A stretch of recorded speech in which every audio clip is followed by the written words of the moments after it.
John Cooper.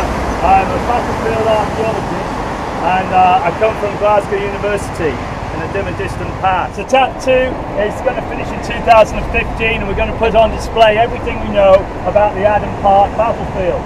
Now the wonderful thing about Adam Park, it's not just the battlefield. After the fighting, so let's have the date to remember, 15th of February 1942. After the 15th of February surrender of Singapore, all the lads were shipped over to Changi. Over to the Changi Peninsula. Yamashita looked at Singapore and he says, I've got to fix the place up. And so he brings them all back out again. And one of his pet projects was building the Shinto shrine on the shores of McRitchie, which is over that way. And to do that he needed 10,000 prisoners. And to house those 10,000 prisoners, he chose the housing estates which had been abandoned before the war and during the fighting. So he moves the 10,000 guys in to places like Sime Road, the Lornie Quarters, which is just along here, Mount Pleasant, Caldecott Estate. All the guys went to live in there, and of course Adam Park. So Adam Park, when you go and dig up a buckle or dig up a button, you're never sure whether it belongs to the Cambridgeshires who are fighting there or the POWs, the Australian POWs who are there.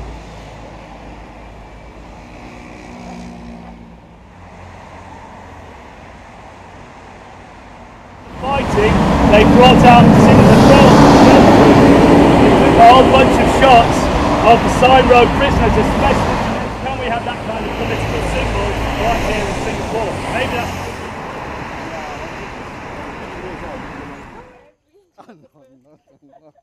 Olkey was in the 5th Regiment, taken by the Japanese. There's a great big massive golf course. Infantry guy, where's my infantry guy? Come forward, infantry man. If you are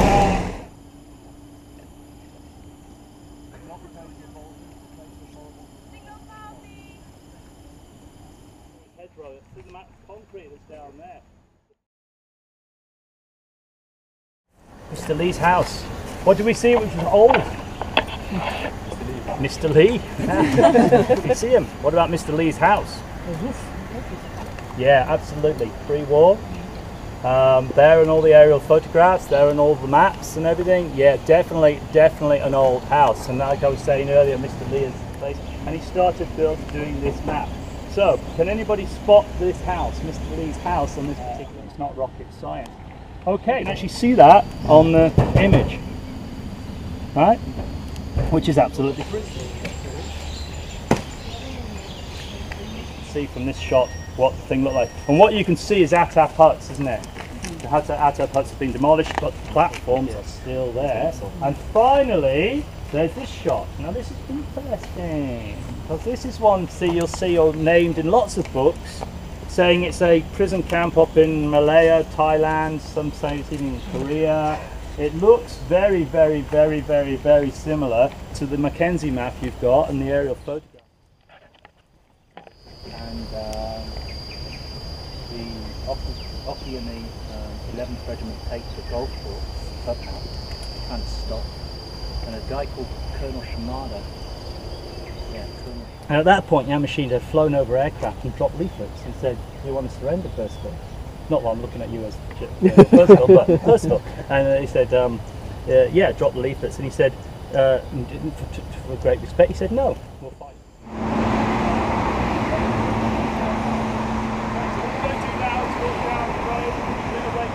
But it's a fairly obvious place to set your guns over a dirt track.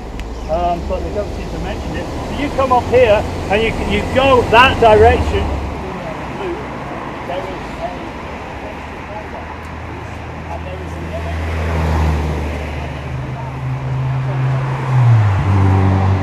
Cambridgeshire's, only one person out of 1,000 guys in the 1st Cambridgeshire Regiment had ever been to Malaya. Ever. And he ticked everybody off and he annotated it in handwriting, not in iPads or Excel spreadsheets. It was all done in handwriting. And then at the end it started off as being an illegal operation. Every time a Japanese guard came in, no, we're not doing anything, yeah.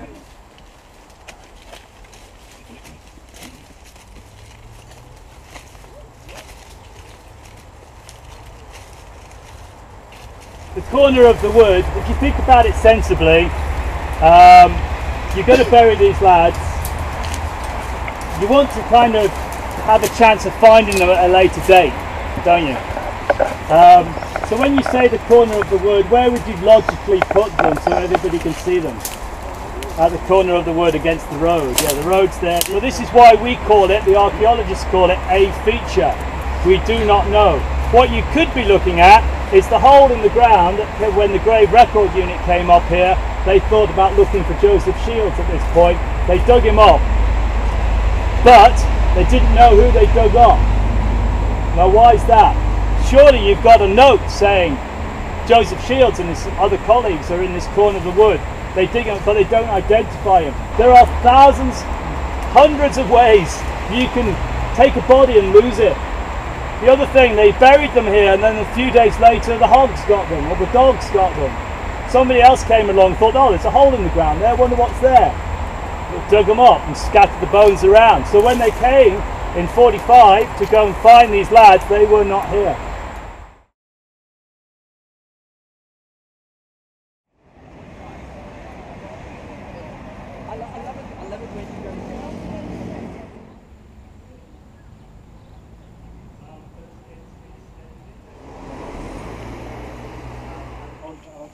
So if you got lost, you could just say, right, go to the top of the hill, find the building, and we'll meet you there.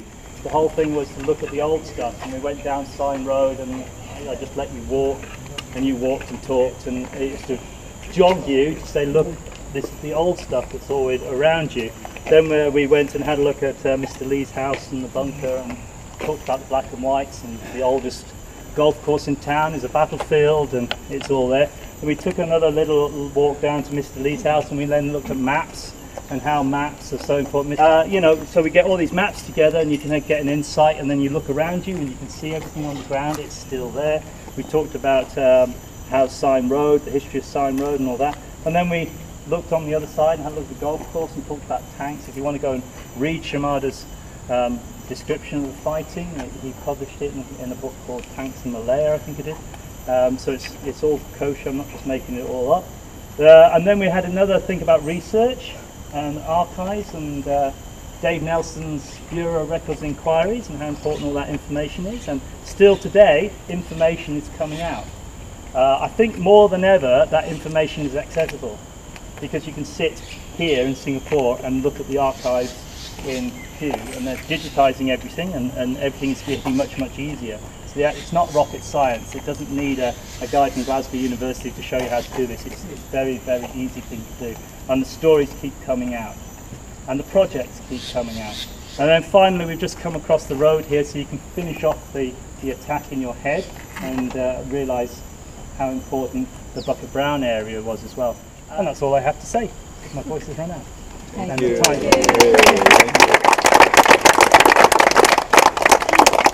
Take a few people, a few selected people.